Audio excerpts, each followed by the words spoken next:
Hello everyone, I hope you're having a wonderful day. I'm really excited because I'm back with Drawing Your OCs episode number 8 and I'm really happy because I love doing this series, but that actually brings me on to a question. Someone I know recently brought up, oh, you're doing this series every single week. Are you sure people aren't going to get bored of it? And I didn't even think about that. I know some people have said before that they don't really like this series, but loads of people also do like the series, and that is why I also do the bonus video on the Sunday that is something different to kind of change it up a bit. But I didn't know if maybe it would be a good idea to do this series up until episode 10 and then stop it. Not forever, just for a little while, maybe like a month or something, just to get some kind of different content on my channel. But I really need to know what you guys think, so either just let me know in the comments, or I'll probably put a poll on the screen so you can vote on that, just clicking like the little card that comes in the top right corner. I'll probably have it on right now, but yeah, if you guys could let me know about that would be super helpful. And yeah, without further ado, I'm gonna get into this video. So today I'm drawing two really awesome OCs. The first one belongs to @salix.child on Instagram, who you should definitely follow because not only is she really good at art, but she also does really cool cosplays, so definitely go check out @salix.child. As always, links will be in the description. So this is the story of, the backstory of the protagonist of a story that she's working on. Her name is Sarah, she's 14 years old and lives in a small apartment in the city with her father. She has grey blue eyes, ashy blonde hair and is fairly pale. She's kind and caring, but also quite impatient and finds it hard to give people second chances. She's also shy and is eagerly angered. Her favourite hobby is reading, and it's been her distraction from reality and social life ever since her mother passed away under unknown circumstances shortly after Sarah's birth. Due to her lack of social skills, she spends most of her time at the library with the elderly librarian Kristen. When she was 13, she was granted a key card so she could have access to the library at night, considering she's a night owl. One night, while looking through the old books, she found one she didn't recognise. Inside it, she found an old purple pendant.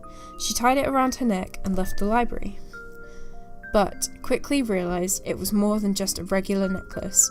When wearing it, she would see and talk to magical creatures living around the city, and she would soon be part of an adventure that would change her life.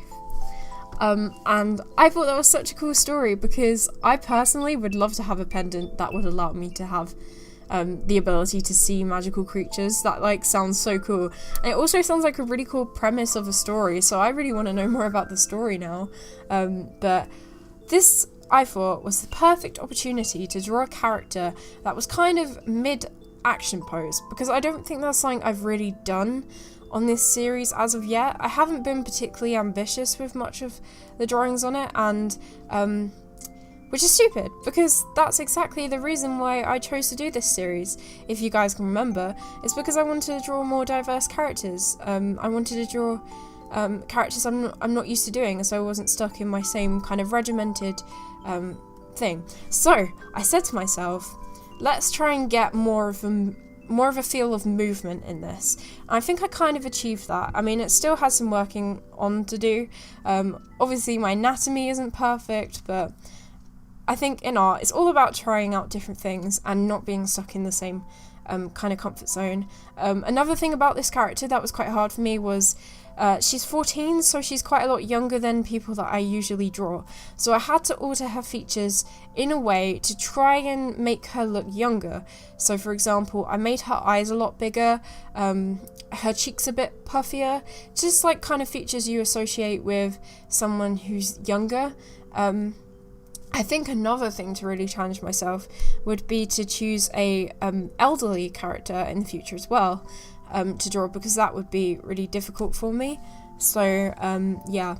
Also, I've noticed the last two Drawing Your OCs videos I've drawn for girls, and I think it's me subconsciously kind of moving back into, oh, I'm just gonna stick with my comfort zone of drawing girls. But no, next week I've got to draw a boy. I'm setting myself that challenge, because otherwise I'm not going to improve, am I? So, yeah. Also, another really important thing I need to mention. Next week, you won't be submitting your OCs via Instagram or email. You'll actually have to submit it via Drawing Amino, the app, because I know a lot of people who follow me on there really want to submit OCs, but they don't have Instagram or they don't want to email it, and it would just be easier for them to post it on Drawing Amino, and also because I really like that app and it's quite easy for me to see submissions on there. So just for next week, I'm going to host it on there for my followers on Drawing Amino. By all means, you can get the app now, so you can join in for next week and have a chance of having your OC featured. So just giving you guys a heads up. Also, one more little heads up, tomorrow's video will actually be an art supply review, and it's going to involve watercolours, fine liners, and also some water brush pens, so you're definitely going to want to stay tuned for that. I'm working really hard on it. I'm midway through it right now, as well as recording the commentary for this really last minute, so bit busy, but trying to get it all done for you. But if that doesn't come out tomorrow, that should come out on Friday or Saturday or something, but it should come out tomorrow. I should be able to get it done. Anyway, the second character in this video belongs to Larry's channel _arts, and she also has a YouTube channel, which I will also link in the description. And not only is she an amazing artist, but she's a lovely person as well. She's always replying to my Instagram stories, saying really nice things. She's just a really lovely person and really talented at art, and it's very coincidental. It actually happens to be her birthday today, which I hadn't actually planned, but it actually works out really well.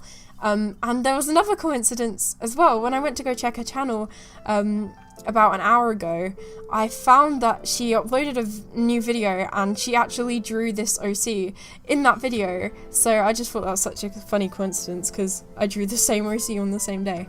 So I know Larry has entered this hashtag quite a lot of times now. I don't know if she's done it every single week, but she has done it a lot, and I guess her persistence has finally paid off. I went through all the entries she'd made, and I really liked this character, and she's called Melani Atsushi, and I hope I'm pronouncing that all correctly, and I'll go through her backstory now. Melani Atsushi, a compassionate warrior. Born and raised by the Queen of Eurasia, a city full of elven warriors, she was the Princess Melani, the one born with special powers who could travel through dimensions and time and space.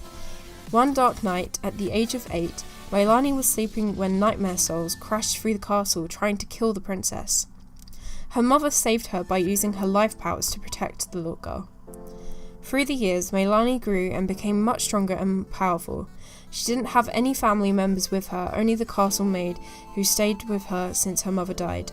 At the age of 16, she was grown enough to fight and become a warrior, but because she was a princess, she couldn't. In the end, she broke the rules of being a princess and became a warrior, and saved others' lives, just like her mother did. She's very shy and sweet, but can be dangerous and strong. She's scared of knives, she just doesn't like them for some reasons, and wolves. In the comic, she's going to meet a wolf that is going to be her best buddy, pet friend, so she will face her fear. And then Larry says, I'm going to make a comic about her adventures, so the story will be more detailed in the future. And fun fact, Atsushi equals compassionate warrior. So that's what the meaning behind her surname is, which I thought was really cool. I always like it when people give their characters like hidden name meanings, or choose something that actually has a meaning to it. I've actually done that with a few of my OCs as well, but anyway, I love this design of this character. The attention to detail is just amazing, and obviously Larry has such a beautiful art style, so I tried my best to do her during her character justice. I also really liked her elven look to her, and I thought she would look really well placed in like forest scenery, so I did a kind of like just a little like concept-y background type thing. It wasn't really in detail, because I do need to work on my backgrounds too. That might be something I do for next week's video, but I had so much fun drawing her character, and all the little details that came with it. In fact, I think I actually missed a few, because she has like different accessories in different places. I think I did remember her earrings in the end, and also like the tattoo like thing on her arm. I think it's a tattoo. Anyway, I really hope you guys enjoyed this video. Obviously give me feedback on whether you want to see more than 10 episodes for now, or if I should just give it a break. Bye guys!